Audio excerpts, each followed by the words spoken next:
My name is Benton Stokes. I'm a former fundamentalist, post-evangelical worship leader, and songwriter. I enjoy Rye Manhattans, roller coasters, and road trips, just not all at the same time. I'm Elaine O'Rourke, and I'm a teacher, an author, and a spiritual coach. I was a philosophy professor and a liberal pastor in a couple of former lives, and these days I love aha moments and not-so-dry martinis. We have conversations about life and God with a queer perspective, over cocktails, like you. This is Cocktail Theology.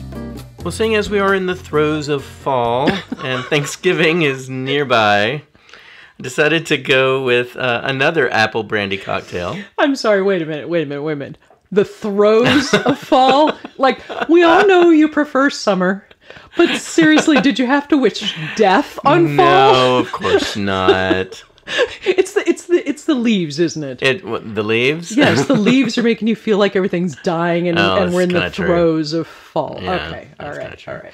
But more than that, it's the cold. It's just kind of chilly. It is cold. Yeah. I mean, it's cold for here. So, it is. Yes. It is indeed. All right, what are we drinking? So the name that it has is Without Borders. I can't tell you why, but Okay. Without Borders. All right. I did adjust a little bit. It is apple brandy. In this case, it's E&J. E&J. Which is super sweet. Yeah. Super apple-y. Yeah. Like way over the top apple-y. But that's good. I mean, that's kind of what we wanted. It has a couple of liqueurs in it that are kind of known for their bitter and herbalness. That's Okay. Luxardo. Okay. The maraschino? Yes. Okay. And Benedictine. Okay. So okay. they take a little bit of the edge off the apple. Okay. It has a little bit of lime juice, which Okay. gives it some brightness. And then I added just a little bit of allspice dram, which Okay. we love in Yes, we fall do. cocktails. All right. So good This to taste. smells really good. Mm-hmm.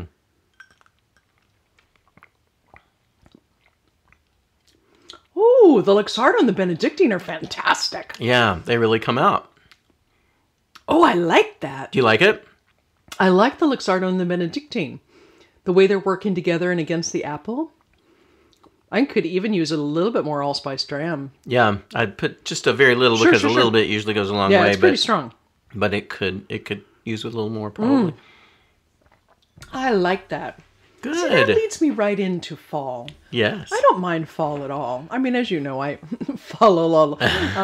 No, I mean, I like fall. I like the colors. I like the fact that I get to wear more clothes. Although today I can't imagine wearing more clothes than I am right now, even though when we first knew each other, I wound up wearing a lot of clothes around this time of year, which was not a happy thing for me. But I do like fall. Yeah. I mean, I like fall too. I just don't like it as much as summer. Fair enough. So we're recording this the middle of November, very close to Thanksgiving, as you mentioned. We are well past Halloween. Now, I like Halloween. You're not a huge fan. That's fine. But it means we're into the, wait for it, holiday season. Not the pumpkin spice season. We are not talking pumpkin spice is not allowed in this room. I'm sorry. No, but we are into the holiday season. We are. With Thanksgiving coming right up. It's true. Now, how do you feel about Thanksgiving? I like Thanksgiving. Now when I say that, let me back up a little. I enjoy the foods of Thanksgiving. I enjoy the gathering together. I grew up in the South, as most of our listeners know, and so I grew up with a very Southern style Thanksgiving with lots and lots of butter. Everything has scads of butter. And I grew up with chicken and dressing, which is one of my favorite things in the world. I enjoy all the desserts of it. Okay, what's your favorite dessert? Because I have a sweet tooth. On Thanksgiving, usually, my mom would make a coconut cake, which is very, very tasty. She would also make pecan pie, which I like a lot. See, when I hear chicken and dressing, I mean, the dressing I'm kind of there on.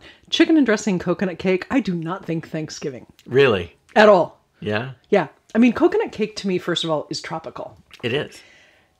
So it just doesn't ring Thanksgiving to me. And I mean, I understand that the traditions are different, right? It's like the difference between the Ashkenazi and the Sephardic Jews at Seder. It's just not the same foods, It's right? not the same. Yeah. Yeah, so I like all the food. I like getting everybody together and having a big meal. I like all of that. My friend Tony Wood and I, we were frequent songwriting collaborators in the 90s. And we wrote a whole album of songs called Grateful Hearts that is all about Thanksgiving.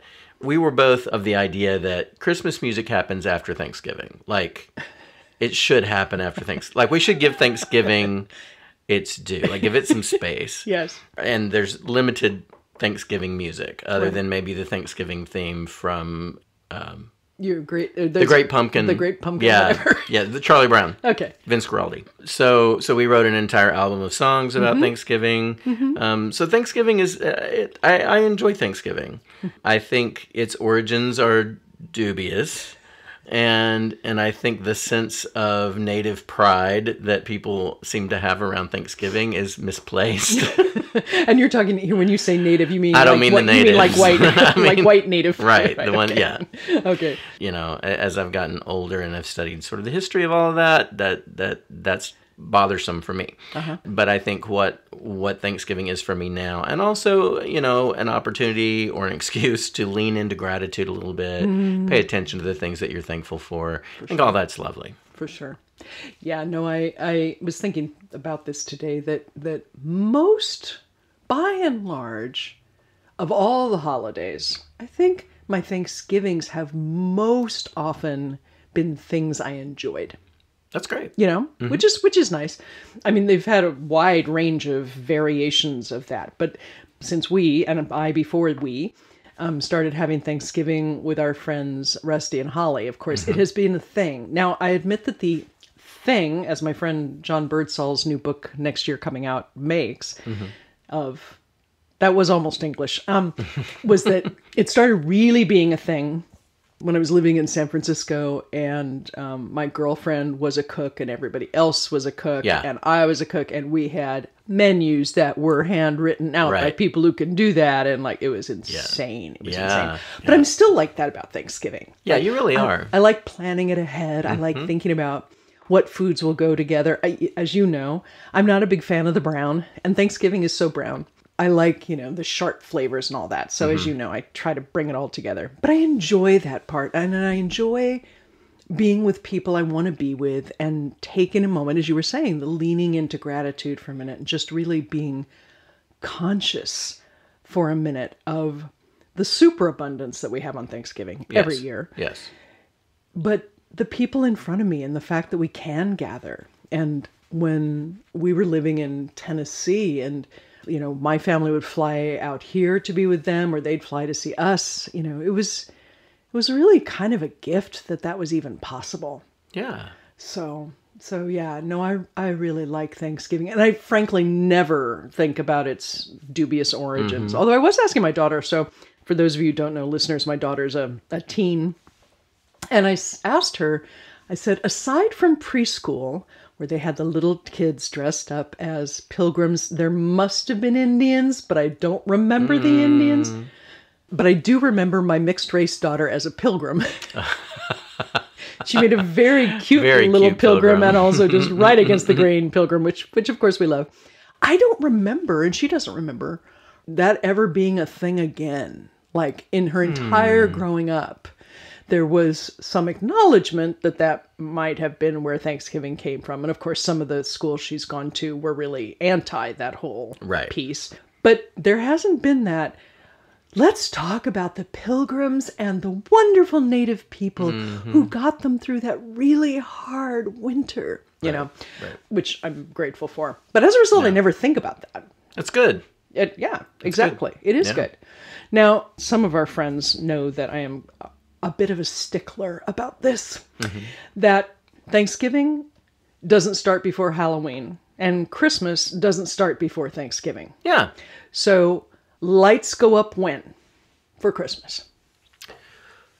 I think lights can begin going up the day after Thanksgiving. However, I think one of the things that I've really learned from you is there's a lot of benefit, I think, to waiting about the Christmas tree.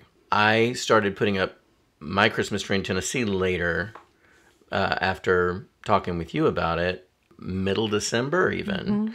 Because if you celebrate Christmas in a traditional kind of way, Christmas starts on Christmas Day and continues to Epiphany. Right. So there's your, 12 days of Christmas right there? 12 days. So many people that I know are so eager to get Christmas up, and then they're so eager to take Christmas down. Right. Like, I have an aunt that puts it up on Thanksgiving Day and takes it down on Christmas Day. And it's like, why would you do that? Interesting. That's what she does. So I know around here, what we tend to do is kind of put it up in stages. So we might start with putting some lights on the hedge out front. And a few little decorations here and there. And then as the season unfolds, we'll add a little more, And then we'll put up a tree somewhere around the 15th to 20th, somewhere in there. Yeah. And then we'll enjoy Christmas all the way through New Year's, up to around the 6th of January even. Exactly. And I think that's a great way to celebrate Christmas. I really enjoy that. I think partly because I'm not into the extreme decor of Christmas. Yeah. Like, I understand if Christmas is a decorating extravaganza for you. It is for my mother. That you'd want it up that whole time. Right.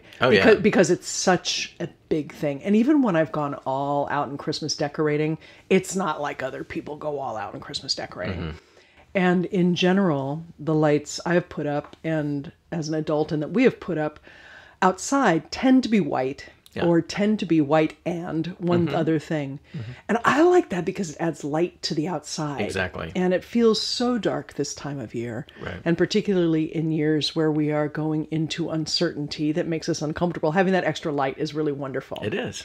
I also think that having a couple of weeks of Advent in there before Christmas goes up makes me want Christmas more. Right.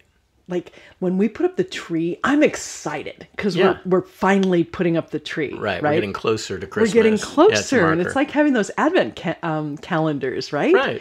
You know, if you put out the Advent candles and you put out the nativity scene, but you leave Jesus out and you leave out the kings and you just kind of slowly bring things in. I mean, I've done that. I've put them on opposite ends of the house and like kind of moved them closer and closer.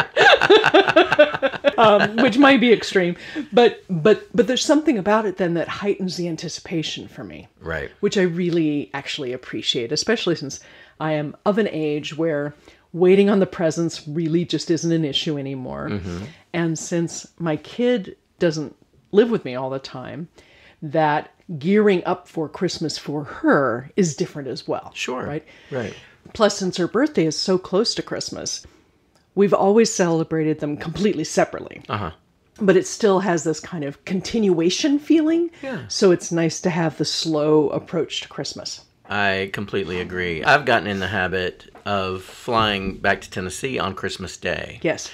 And I really like that too because it's sort of a transition then from Advent to family Christmas.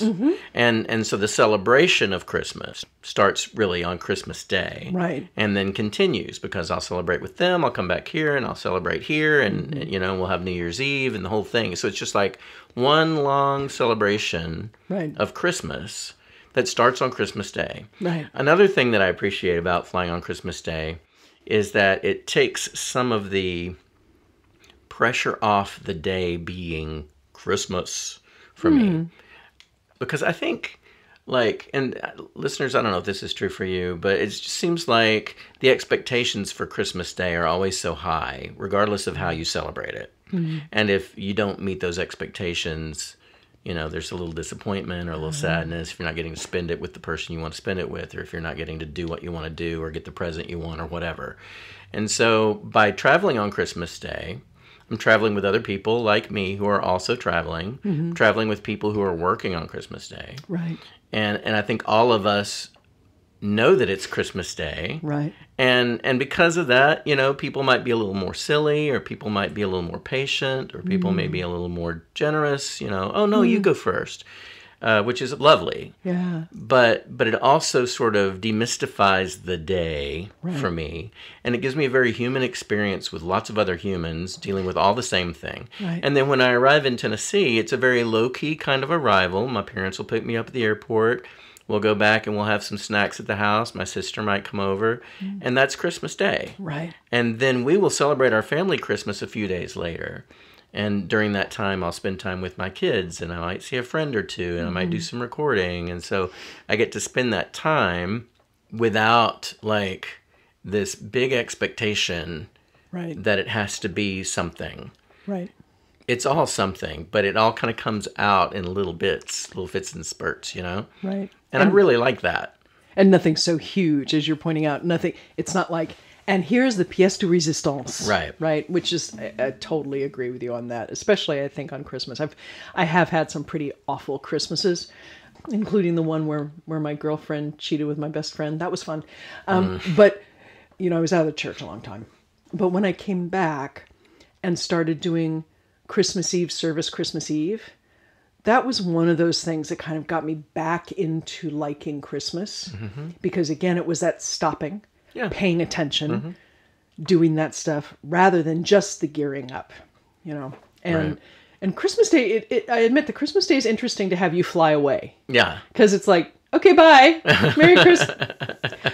Which is fine. That's not a complaint. But it shifts, right? Yeah. It shifts the dynamic. And in some ways, it's kind of nice because then I don't feel like there's a particular dinner that needs to be cooked or particular anything like that. Right. Cinnamon rolls apparently are required. Cinnamon rolls and bacon are those things that I have to make, and neither one's for me, but I make them anyway in the morning. And then dinner is dinner, whatever we decide to do. Yeah. Right? Yeah. But I do like that part. I think that I enjoy coming into this season because, first of all, I really like wrapping presents. Like I would spend a lot of money just on wrapping and have.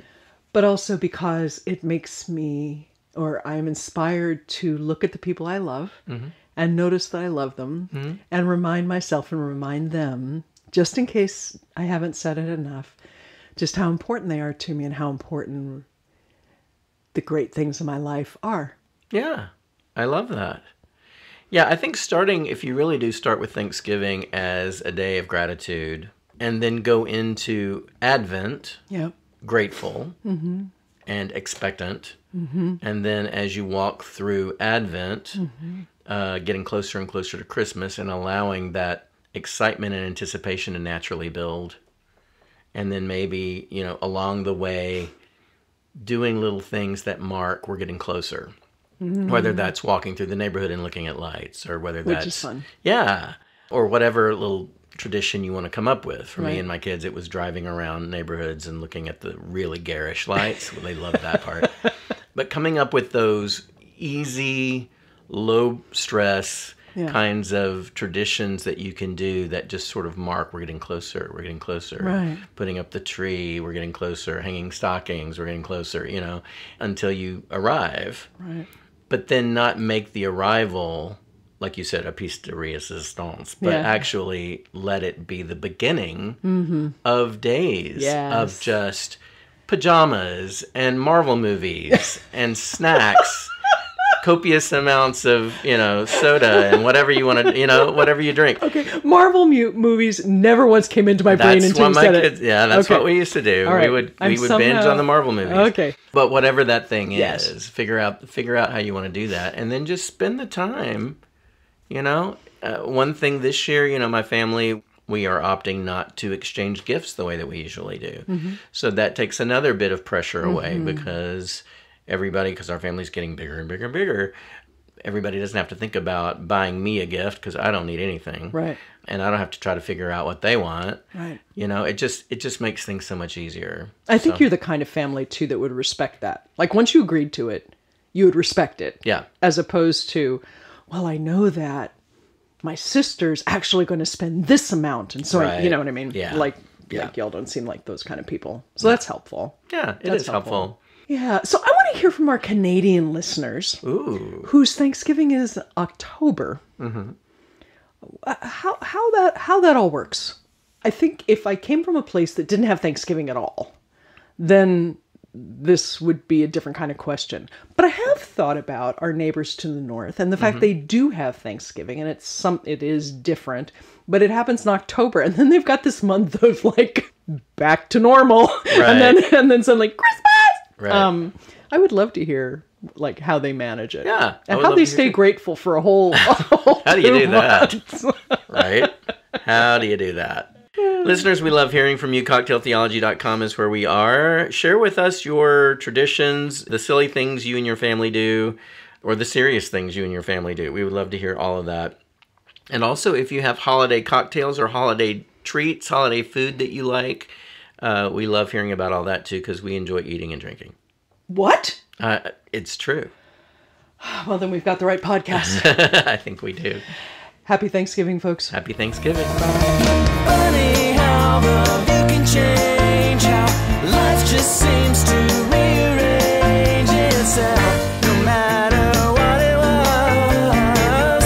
I don't know how it goes, but look, moving on feels pretty good. Moving on feels pretty good. If you enjoyed this episode, please give us a like and hit subscribe wherever you're listening right now. We welcome your comments, questions, and ideas for conversations and for cocktails. Please get in touch with us at our website, cocktailtheology.com. Cocktail Theology is a production of SFS. Our theme song is Moving On Feels Pretty Good, recorded by yours truly, Benton Stokes. You can find my music wherever you stream your favorite artists. Join us next Thursday for another new episode.